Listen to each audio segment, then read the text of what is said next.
MLA डोडा महराज मलिक को लेकर इस समय का सबसे बड़ा अपडेट सामने आ रहा है। जितने भी लोग महराज मलिक के सपोर्टर्स हैं, वोटर्स हैं, चाहने वाले हैं, मोहल्ले वाले हैं या फिर किसी भी कोने से अगर आप इस समय इस खबर को देख रहे हैं तो जरूर इस खबर को ध्यान से सुनिएगा। जिस तरह से आप सब लोग ये जानते हैं कि महराज मलिक जो कि डोडा से आम आदमी पार्टी के एमएलए हैं और जम्मू कश्मीर के पहले ऐसे एमएलए हैं जिन्हें एक जीते हुए एमएलए पर जो है वो पीएसए लगाया गया है। लेकिन इस बीच बताते चले कि जम्मू कश्मीर असेंबली के स्पीकर ने एक बड़ा स्टेटमेंट जो है वो महराज मलिक को दिया है, महराज मलिक को लेकर जो है वो दिया है, जिसमें साफ तौर पर यह कहा गया है कि यहाँ पर अदालत या फिर सरकारी इजाजत के बाद ही महराज मलिक जो है वो सेशन में शामिल जो है वो हो सकते हैं। हालांकि असेंबली सेशन जो है वो यहाँ पर जम्मू कश्मीर में एक बार फिर से लगने जा रहा है श्रीनगर में। वहां पर ऐसे में लोग ये सोच रहे थे कि महराज मलिक क्या इस बार असेंबली में वहां पर जो है वो ये कहें कि लोगों की आवाज उठाएंगे या फिर असेंबली में उन्हें वहां पर बैठने का मौका मिलेगा या फिर नहीं मिलेगा। लेकिन बड़ी खबर है यहाँ पर आपको बताने चले कि जम्मू कश्मीर लेजिस्लेटिव असेंबली के स्पीकर अब्दुल्ला रहीम राहतर ने यहाँ पर यह कहा है कि अगर जेल में बंद डोडा के एमएलए महराज मलिक आने वाले सेशन में यहाँ पर हिस्सा लेते हैं तो ये स्वागत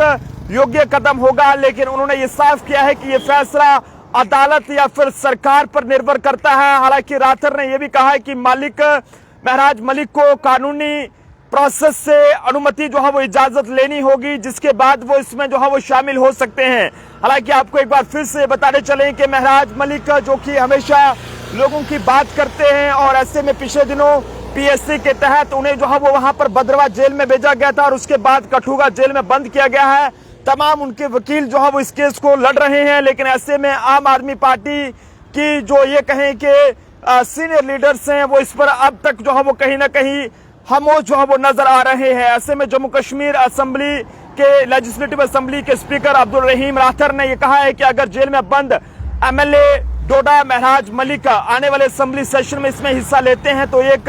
बहुत ही वेलकम स्टेप जो है वो होगा। लेकिन ऐसे में उन्होंने साफ किया है कि ये फैसला अदालत या फिर गवर्नमेंट पर जो है वो निर्भर करता है। और ऐसे में उन्होंने कहा है कि महराज मलिक को कानूनी ये कहें कि प्रोसेस ये कहें उनसे इजाजत जो है वो उसको रास्ते को अपनाना होगा और उसके बाद जो है वो इजाजत लेनी होगी। उन्होंने कहा है कि उन्हें अदालत का रुख करना होगा या फिर अगर सरकार उन्हें अनुमति देती है तो उन्हें यहाँ पर इसमें ये कहें कि असेंबली सेशन में हाजिर होना चाहिए। ये कहें कि इस बात पर निर्भर करता है कि सरकार या अदालत उन्हें इजाजत देती है अब असेंबली में शामिल होने की या फिर नहीं, ये तो वक्त बताएगा। लेकिन ऐसे में आपको बताने चले कि उन्होंने ये भी कहा है कि यहाँ पर स्पीकर के पास ऐसी कोई भी यहाँ पर पावर नहीं है कि वो किसी को जो है वो जेल में बंद कराए या फिर ये कहें कि किसी को छुड़वाए। एमएलए डोडा महराज मलिक को डिस्ट्रिक्ट मजिस्ट्रेट ने उनकी ये कहें कि एक्टिविटीज को लेकर जो है वो उन्हें यहाँ पर और जिले में शांति और ये कहें कि वहां पर लॉ एंड ऑर्डर को मेंटेन करने के लिए और उसको खतरा बताते हुए यहाँ पर लॉ एंड ऑर्डर का खतरा बताते हुए पीएसए के तहत जो है वो हिरासत में लिया गया था, जिसके बाद पीएसए किसी व्यक्ति को बिना किसी न्यायिक हस्तक्षेप के ये कहें कि 2 साल तक हिरासत में रखने की इजाजत जो है वो देता है। लेकिन ऐसे में अब डिपेंड ये करता है कि कोर्ट जो है वो अदालत जो है वो महराज मलिक को लेकर क्या फैसला लेती है। हालांकि स्पीकर साहब की अगर माने तो उनका साफ तौर पर यह कहना है कि वो जो है वो अगर यानी कि महराज मलिक का फैसला असेंबली में शामिल होना या फिर ना होना ये सरकार और अदालत के हाथ में है। उसके लिए उन्होंने कहा है कि उन्हें महराज मलिक को अदालत का रुख करना होगा या फिर सरकार अगर उन्हें इजाजत देती है तो उन्हें यहाँ पर जो है वो सेशन में शामिल होना चाहिए। इसी बीच उन्होंने ये भी कहा है कि यहाँ पर जिस तरह से महराज मलिक पर जो पीएसए लगा है इसमें उनका जो है वो यानी कि उनके हाथ में ऐसी कोई पावर नहीं है, क्योंकि पहले उन पर जो आरोप लग रहे थे और इसलिए उनका ये कहना है कि